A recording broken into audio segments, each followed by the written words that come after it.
Hello, Internet. So, if you're anything like me, you have tried and maybe even enjoyed a number of bottles which you've never actually ended up writing notes and scores on, never even ended up buying a bottle. I used to make sort of religious regular trips to Delilah's on the north side, a terrific whiskey bar, try a whole bunch of stuff, and in the sort of wee afternoon hours before anyone actually came in to do serious drinking, and had a bunch of stuff. Never ended up trying a lot of it. I have never owned an Octomore. I have never owned a bottle of Forester's 1920. Doesn't mean I didn't enjoy them. I just never ended up buying a bottle. So, but today is a reckoning of sorts because my local Binny's has just gotten Glencadam 10 back in stock. It was out of stock forever. Glengarry is still out of stock. And I remember enjoying Glencadam 10 the last time I tried it, which was years and years ago. I just never ended up buying a bottle. So now, there it is, $45 regular price, on sale now for 40. So I am staring it down, and I seriously have to consider, do I want to buy a bottle or not? Happily, I've got some samples, so this will be my chance to see whether it's actually as good as I remember it being. And I actually have to sort of man up, so to speak, and buy a bottle of the stuff, or whether I can leave it be. So we got here a sample bottle of the Glencadam 10, 10-year-old, Highland Single Malt Scotch Whisky, and we have a bottle of the 15, which continues to remain available in Chicago, even though there's a 21-year-old floating around. All right, where to start with this? Ooh. Glencadam is an Eastern Highlander, which is a category I am really, really fascinated by historically. Glengarry's over there, which is one of my all-time favorite kind of pet distilleries. I adore Glengarry. Depending on how you do the geography, you can count Ardmore potentially as an Eastern Highlander.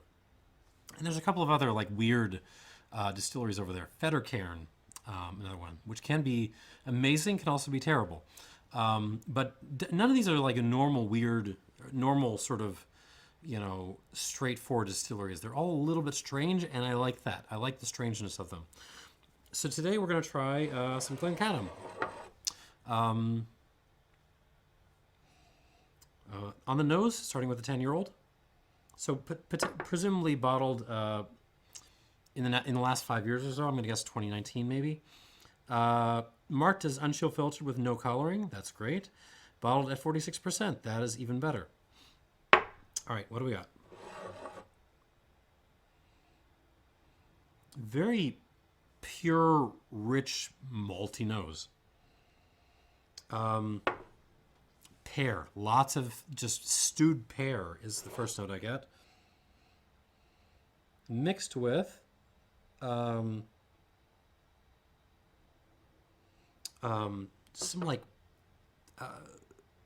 some bready notes. So there's some fermenting, like not complicated bread, just like good old fashioned, yeasty white bread fermenting in the corner. A little bit of leafiness, a little bit of like Oriental tobacco in there.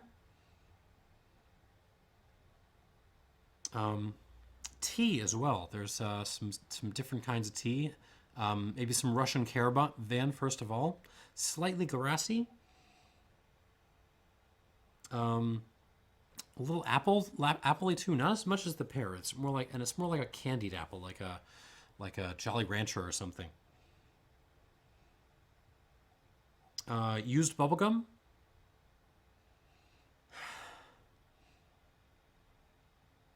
Hints of vanilla bean, but the cask influence on this is very light. It is bourbon cask. You can just tell right away. Like, at least there's no first fill sherry hitting this at all that I can tell.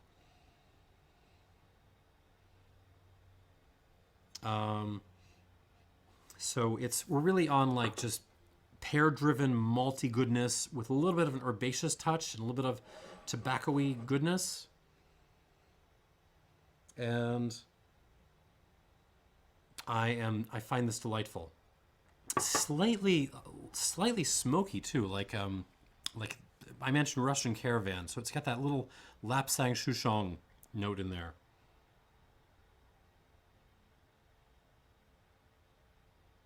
Yeah, lots of fun. And just very pure, simple. This is not trying to be a 100 point, even a 90 point whiskey. It's not trying to show off to the Macallan crowd. This is just trying to be a nice Highland Scotch on the palate.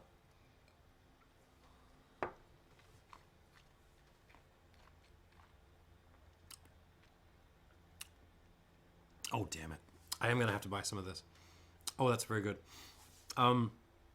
So again, stewed pear, but also almost pear candy. So if anyone's made like pear drops, I don't even know if that exists. It probably does. Someone's made pear candy out there. Very grassy. There's a hints of lowland whiskey in this actually. Lots of minerality. Actually, there's a little bit of minerality in the nose too. A little like chalk dust, like someone, in kindergarten just took the erasers and kind of went like that. But the classroom is full of pears, so that's kind of the combination. Lots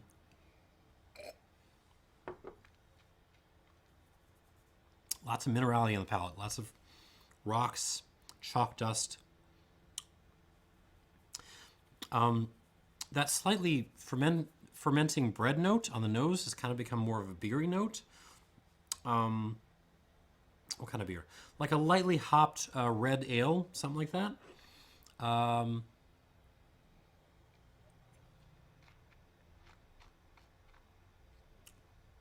Ooh, more like a lighter style of Doppelbock. Not one of those ones that's like pushing up to 12% alcohol. This is a sessionable barley wine. I meant to say barley wine. This is a sessionable barley wine kind of malt. Hints of mustard seed in there. Kind of marries the grassiness. That oriental tobacco note is still there.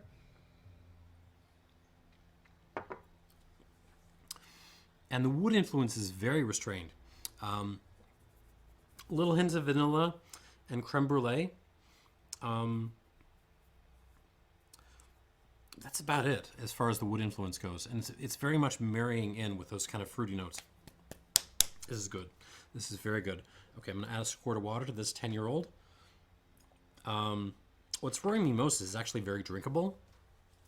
Like, I could see this, like, just sitting on my, shelf, kind of being something I can grab when I'm about to open a session, a tasting note session, before I actually taste my notes, just to kind of get my palate all set. This can do that, which is a very good thing to have on hand. You want those sorts of whiskeys. Not everything needs to be a rock star. This isn't, but it's good. It's very solid. All right, let's try the 15-year-old now. Wait, in my notes I scribbled down. Apparently these have like dates on them. So, no, wait. I'm sorry. I'm wrong. I'm looking at a different part of my notes than I should have been. Oh wait, yes I do. So yeah, this one, the 10-year-old is marked as, oh God, what is that? Something 20, so 2020. And the 15 is a little bit more legibly written, May 24th, 19, so 2019. That's useful information. Okay, so this is also no chill filtration, no color added, 46%. 15 years old, Glencadam. Here we go.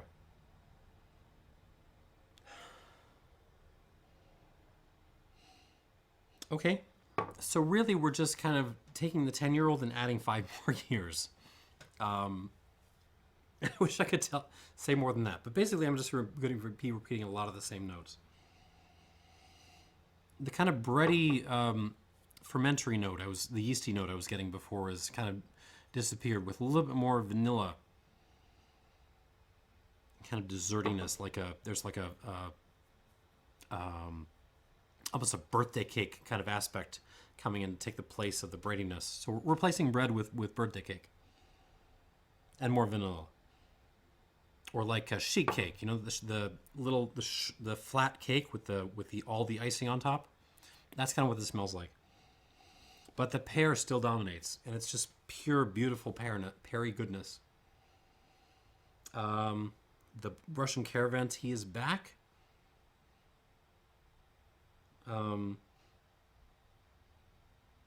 Yeah, you can just run through the notes I just gave you on the 10, and just kind of be aware that the emphasis has shifted away from the sort of fun fermentary notes to the woody creme brulee cake vanilla notes.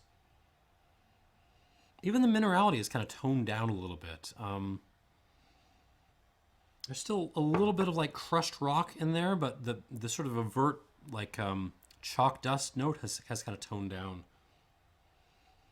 All right, on the palate, let's see what we got.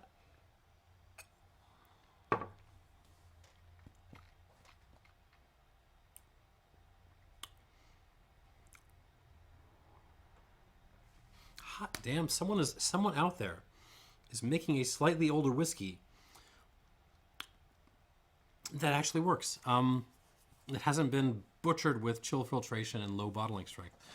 I swear, like after trying those lines of sampling sets where all the older whiskeys were just horribly just neutered, this is refreshing. It's not the most profound whiskey I've ever had, but it's showing what it's got very well. Put it that way.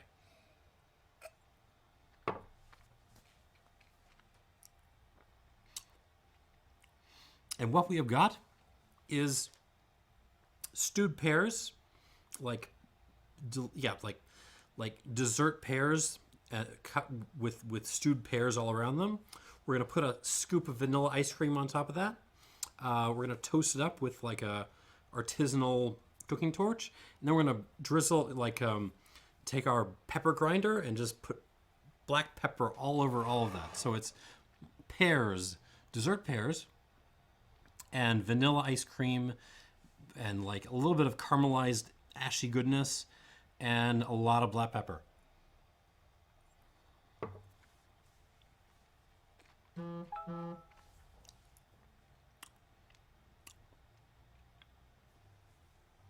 It's a little bit sweeter than the 10-year-old. I'm sorry, I have to check my phone.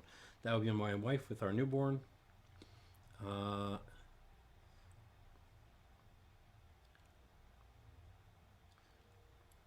I think all is well. She hasn't told me like. So what I'm dreading. So she went out a little while ago, and what I'm dreading is a message saying, "I am downstairs. Come and pick us up and bring everything upstairs," because that would mean I have to pause the video, and that would be awkward.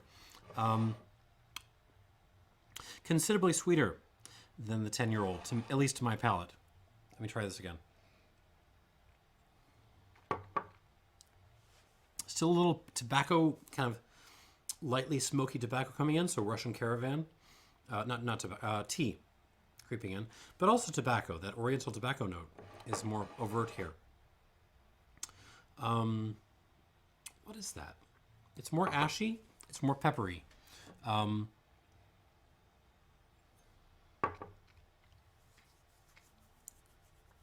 More malty, so we're going to take the inside of like a malted milk ball and kind of chew on that a little bit. Little hints of like cacao, not even actual chocolate, just like the cacao powder. Just going to kind of throw that in there. Coffee grounds, like slightly used coffee grounds. So you use them, but you only stewed it for like a minute, and then you poured the coffee off. Maybe you were in a hurry or something, but so the grounds are still pretty fresh.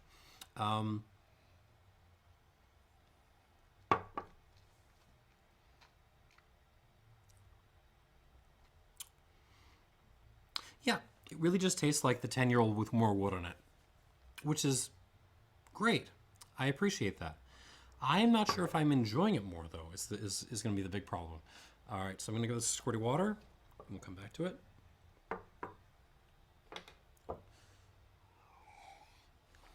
All right, time for round 2. If I didn't warn you, my thing is to try things neat, add a little bit of water, and then go back through them and then provide a score at the end. Back to the 10-year-old. Oh, it's actually gotten quite minty. Not like real mint, like Breyer's mint chocolate chip in there.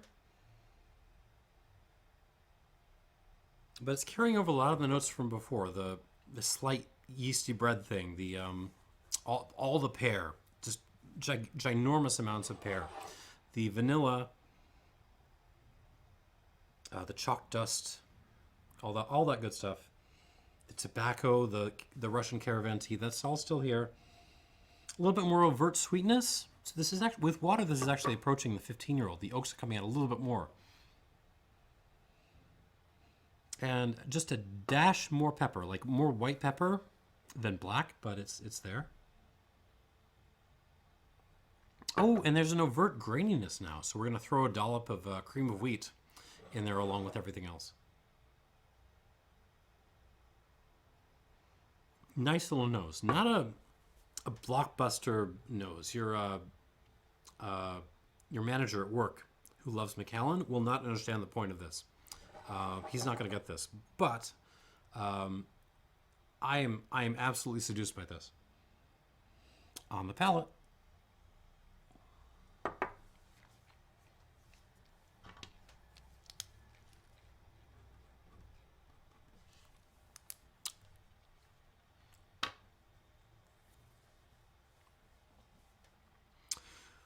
So with water, this actually gets extremely smoky and minerally. Not peaty. This is more like campfire smoke. So we've gathered a big pile of like old leaves, dry leaves together. We lit them on fire. We're gonna kind of like chew on that smoke a little bit. More peppery as well. The sweetness is coming through. A little bit more vanilla. A little bit more pear candy.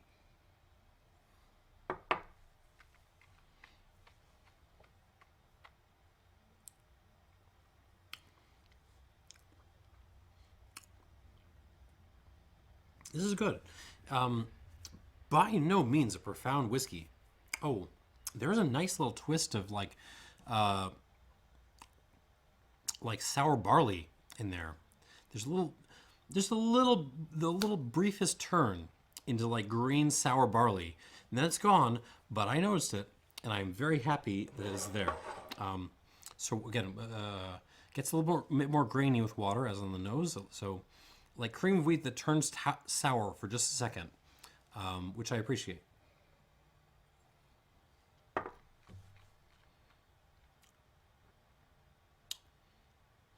I love this.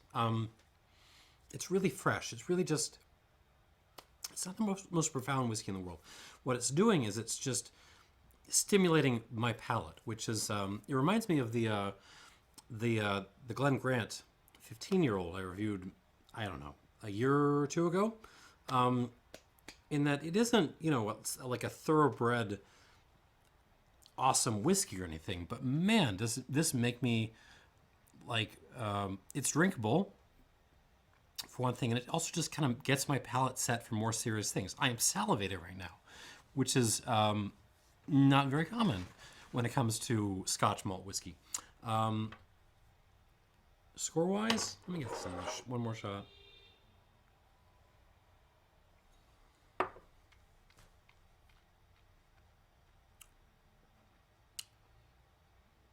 I'm an 85 on this. I like this a lot. Certainly worth $40. Certainly worth $40. It is not a big blockbuster style. It's more subtle than that. It's more driven by the barley and the kind of minerality and the slight savory sour notes. But if that's a style you enjoy, and I do, this is an 85-point whiskey. Let me get a sip of water and I'll try the 15 again.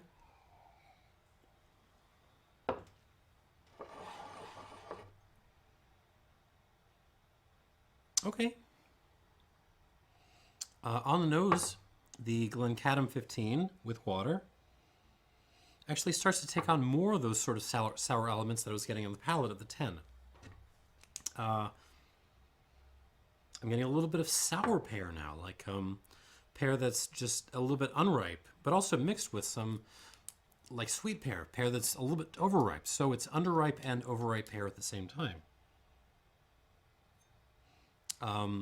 More grainy than before. Hold on. The barley sourness and the cream of wheat are starting to creep through. There's not that minty element from the 10-year-old. That's not really happening, but it's still all wrapped up in that big cushion of vanilla and creme brulee and cake that I was getting before. And actually, as long as I'm talking about it, the minerality that wasn't there on the nose, when neat, with water it starts to creep through a little bit. I'm starting to get a little hints of that chalk dusty note I was getting before. And some more pepperiness, pink peppercorns this time. Fun. Okay, let's try a little tasty taste on the palate.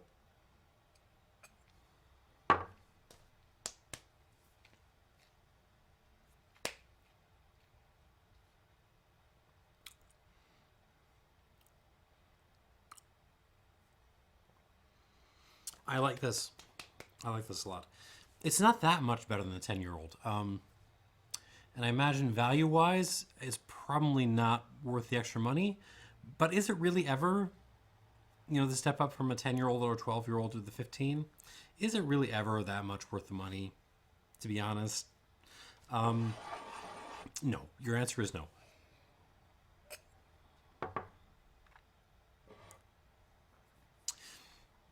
So what we got here is a very classical whiskey that sort of arrives very sweet, with lots of vanilla, pear, delicious fruitiness, grainy kind of sweet notes. And it kind of transitions through a little hint of not even barley sour. This is more like tobacco sour. We're going back to that kind of oriental tobacco note. And then it ends up on a very peppery, kind of ashy, smoky, but not peaty, like campfirey smoky finish.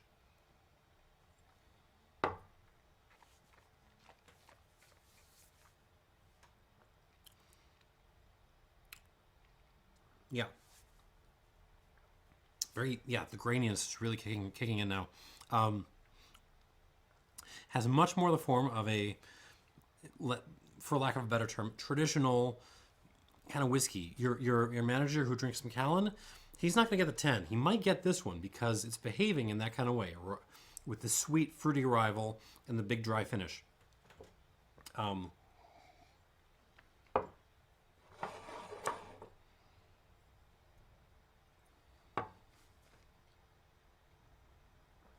I think the Glencadam 15 is a little bit better than the 10. But how much better?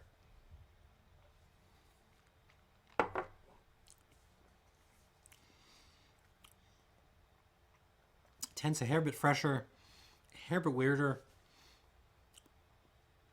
I find it really appealing.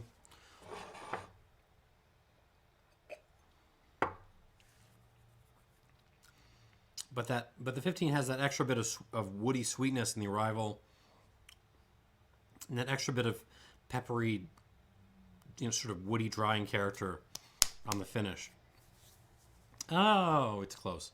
I'm gonna give the Glencadam 15 an 85 plus out of 100. I can't really get to 86 on it. It doesn't quite have that level of character, but it's really close. So yeah, the answer to my initial question is I'm absolutely gonna have to go back and go back to Binny's and buy the 10-year-old because for $40, this is quite impressive. I remember seeing the 21, is it, for like 170, which is expensive, but by 21-year-old official bottling Scotch single malt whiskey standards is nothing. That's an awesome price.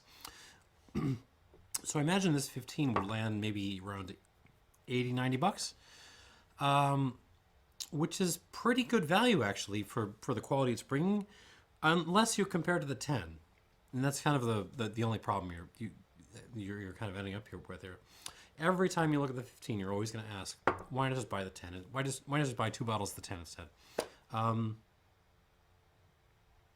Good stuff. I should really do more Eastern Highland whiskeys because I just love them.